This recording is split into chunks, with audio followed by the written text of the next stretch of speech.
Welcome, welcome.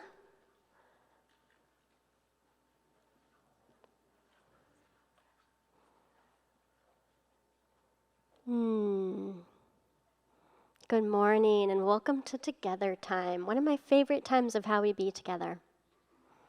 So today, we're going to talk about something I just kind of recently discovered that I think is pretty cool. Did you know that most of our human behavior involves a part of our body that most of us don't even know about? It's not our toes or our nose, and it's not our tongue or our lung. It's not our eye or our thigh. It's actually this very complex and very sensitive organ that communicates not just with our bodies, but also with the bodies of those around us. Some people call it a second brain. What? And it was only discovered a little over 100 years ago. This very important part of the body is called the vagus nerve, or the wandering nerve, vagus, V-A-G-U-S. But there's this really cool therapist named Resma Menachem, and I like what he calls it. He calls it the soul nerve. Ooh, let's say that. Ooh. Yes, the soul nerve. The soul nerve, what is it? The soul nerve reaches into most of our body, and the largest part of it travels through our guts. This is why for many of us, we say, I feel it in my gut, or I have an instinct that's trying to communicate. When we have an emotional response to something and our body is experiencing a reaction, it's usually our soul nerve at work. Sometimes when I'm scared, my heart starts to pulse, right? Or maybe if I get some unsettling news that worries me, my stomach will drop. That's the soul nerve at work. And other times the soul nerve does things I'm not even aware of. It turns out that when I'm with a loved one in a noisy place, the soul nerve works these little tiny muscles in my middle ear so that I can better hear my loved one in a really noisy room.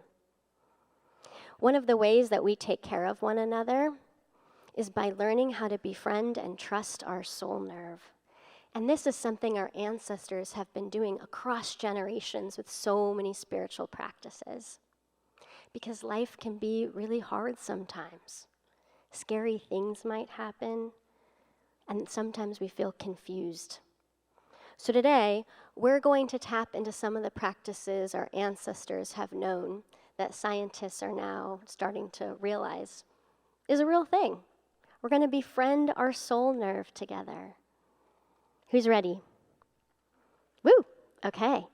So we're going to try a couple things today. The first is just get comfortable. Settle into your seat. And together, let's take a big, deep, full breath. In through the nose, back out through the mouth. Let's do another one. In through the nose. Back out. Now you can stay seated or stand. We are going to rock. You can rock side to side, forward and backward. Find the movement in your body that just feels where you are lovingly held. Now rock a little faster. Notice how that feels. A little bit slower. Our ancestors have been rocking together, holding babies, rocking one another in song, because these are the things that settle our soul nerves. You can keep rocking if you want to, or you can stop. Now we're going to buzz together. Bzz. So let's take another deep breath in through the nose, back out. And this time when we inhale, on the exhale, buzz. Bzz.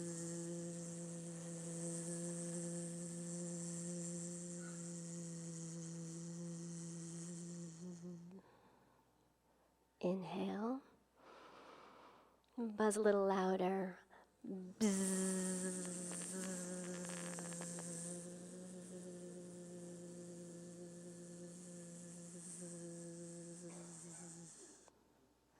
And this time we're going to be little bees, little softer buzzes, breathing in with a little buzz.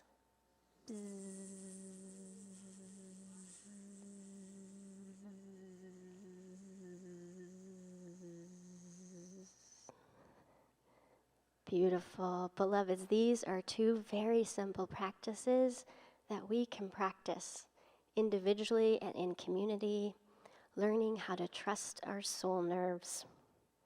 So, there's one more thing that we do all the time here at UUCP, and it's one of the practices that settles our soul nerve. Any guesses what it could be? Sing! That's right! So, beloveds, as you buzz back to your seats, we are going to sing. Yeah, so Benji, take it away. Lead us in a collective song.